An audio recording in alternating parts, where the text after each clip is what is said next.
Masuk subjek yang baru. Sebelum masuk subjek baru, nampaknya ada ahli-ahli parlimen UMNO sama sedia untuk buat ambush kepada Menteri Pengangkutan yang tak ada di sini. Ambush. Bukan ambush. Bukan ambush. Betul lah, Ipoh Timur. Bukan ambush. Kita tak ada apa-apa. Cuma kita bertanya, bukan ambush juga apa, bukan bertanya kan. Ini Timbalan Menteri sahabat baik-baik saya tak ambush dia, tak ada apa, tak ada ambush Menteri Pengangkutan kan. Nanti dia lapor pada PM saya ambush, wah sudah susahlah saya susahlah. Tak apalah guna apa perkataan kita tahu dia perlu nafi ambush pun ini satu ambush lah, kita tahu. Perlu nafi lah, tapi ini satu ambush dirancang oleh sesiapa kita pun tahu lah. Tapi saya mau tanya mengenai double tracking Ipoh. Ini semua tahu lah, bukan provokasi lah. Ini terbuka lah. Yang perwakilan menteri pun tahu. Tak ada siapa. Menteri pun tahu. Dirancang oleh sesiapa. Dan saya tak mau campur tangan dalam ambush ini lah. Tak mau libat dalam ambush ini. Kita tak ada ambush. Tak apalah, kita menjadi pelemah hati saja. Tak ada, you nak tanya lah. Saya pun boleh cakap. Ya, sudah Hemat. Ya, Ipoh Timur kalau ada nak tanya. Tak apa. Kalau ada nak tanya tak apa. Ya, kamu tanya mereka perlu nafi kita faham mengenai double tracking Rawang Ipoh. Apa you faham? You sangka buruk. Apa you faham? You sangka buruk. Sangka betul lah. Betul. Tak boleh ke saya ahli parlimen bertanya. Bukan saya kita pun faham. Kita pun kita boleh memerhati itu. Memang Ipoh Timur tak pernah faham. You punya soalan itu seolah-olah macam melanggar apa itu? Kita pun nak kacau juga. Kita tak ada niat. Kenapa perlu protes? Tak perlu protes. Too much protestation. Sudah. Saya balik kepada itu double tracking Ipoh dan Rawang. Dan perkara ini pun pernah ditimbul dalam Dewan Yang Mulia ini pada tahun 2005. Satu rancangan fast track yang patutlah disiap sedia pada tahun 2003 kalau kita silap, tapi tidak. Dan overrun cost yang lebih mengikut laporan Ketua Audit Negara 1 bilion ringgit. Dan pada masa itu ada dua bahagian kontrak. Satu ialah mengenai main kontrak kepada DRB 2.6 bilion ringgit, dan satu lagi kepada Mitsui mengenai signal 1.9 bilion ringgit. Tapi masa itu sungguh pun ada kelewatan. Kenapa kita bolehkah kita penjelasan kenapa kontrak ini diberi kepada UEM? Sungguh pun 88% sudah siap dalam double tracking itu, 12% sahaja belum siap oleh kerana ada pertikaian mengenai variation order 700 juta ringgit. Tapi kan benar masa itu DRB rela untuk mensempurnakan kontrak ini dengan syarat bahawa variation order 300 juta ringgit dibayar. Tetapi ini ditolak, dan 12% yang tidak kerja yang tidak dihabiskan diberi di award kepada UEM, dan akhirnya adalah itu overrun cost lebih daripada 1 bilion ringgit. Kenapa ini berlaku?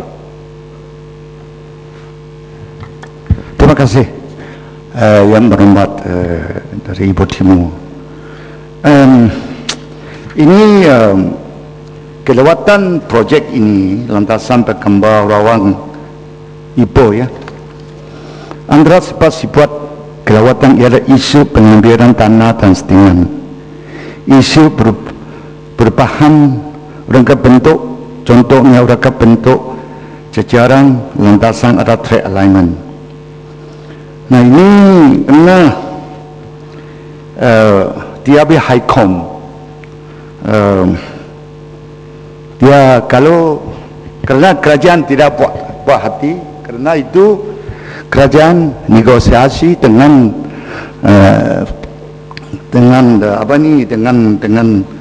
dengan TRB Highcom untuk giving up the contract dengan izin supaya ada undangan UM untuk selesaikan projek ini. Ini dengan sebab ialah kalau kerja mau hapuskan kontrak unilaterally dengan izin, mungkin akan makan masa untuk court case LED dan lain-lainnya. Iaitu untuk kepentingan rakyat untuk mencepatkan perkhidmatan, memberikan perkhidmatan pengangkutan darat kepada rakyat, kerajaan beri keputusan itu. Sekian. Benar-benar bahawa DRB Highcom tidak melepaskan tangan atau give up kontrak itu. Mereka masa itu mau menghabiskan kerja itu, kontrak infrastruktur, sehingga pun ada pertikaian variation order 700 juta ringgit, dan akhirnya mengikut Ketua Audit Negara, satu amount yang dibayar ialah dekat 500 juta ringgit. Kalau ini ada diambil kira, tak perlu lagi satu tanggungan yang baru di mana 12% sahaja kerja diberi kepada UEM. Bukankah ini satu keputusan yang tidak bijaksana, bukan untuk baik negara kita? Terima kasih Ibu Timur. Ini seperti saya dikatakan, ini mau cepatkan selesaikan itu. Saya difaham, saya tahu informasi ini ialah ini semua pihak ini DRB Highcom dan kerajaan dan UN Construction, mereka semua setuju lah, semua setuju arrangement begitu, dengan tujuan kita akan cepatkan selesaikan projek ini. Ini ialah satu keputusan dari kerajaan dan disetujui oleh luar pihak, dan saya pikir ini ialah satu keputusan yang baik. Yang Hormat, tak ada orang minta berdiri pun, Yang Hormat. Teruskan, Yang Hormat. Okey. Ada sikit satu soalan. Datuk yang ini betul. Pendek je soalan saya. Kita sering mendapati satu amalan pihak kerajaan, agensi kerajaan yang mengambil keselesaan, mengambil kebebasan, mengambil liberty dengan izin Datuk Yang Dipertua, sepatutnya mengenakan charge atau penalti kepada kontraktor. Dalam kes ini saya ingin bertanya Timbalan Menteri, mengapa ketika kerajaan sepatutnya mengenakan charge penalti yang dikatakan liquidated LAD itu liquidated as certain damages dengan izin ke atas DRB Highcom sejumlah 80 juta, tak kurang daripada 164,727 ringgit sehari, tetapi pihak kerajaan, Kementerian Pengangkutan tidak mengenakan charge itu. Kita menjadi sanksi. Mengapa baik hatinya Kementerian Pengangkutan yang sepatutnya mengenakan charge seperti ini, yang menimbulkan kesangsian, tak perlu saya kata kenapa kesangsian itu berlaku, tetapi perkara-perkara ini tidak dikenakan oleh Kementerian Pengangkutan. Yang jelas DRB Highcom telah lewat dan sepatutnya dikenakan penalti itu. Tolong jawab. Ya, terima kasih Yang Berhormat. Ini LAD memang ini ada satu jalan untuk denda kontraktor, sesiapa kontraktor tidak mematuhi syarat-syarat kontrak, tapi kalau you kira lain punya faktor komponen seperti saya dikatakan, dan karena ini LAD tidak berlaku lagi karena dia tiga pihak semua setujui. Bukan kerajaan tidak impose LAD selalu, bukan, tapi di projek ini keputusan tadi dibuat dan LAD tidak diberlaku. Sekian, terima kasih. Isu mengenai privasi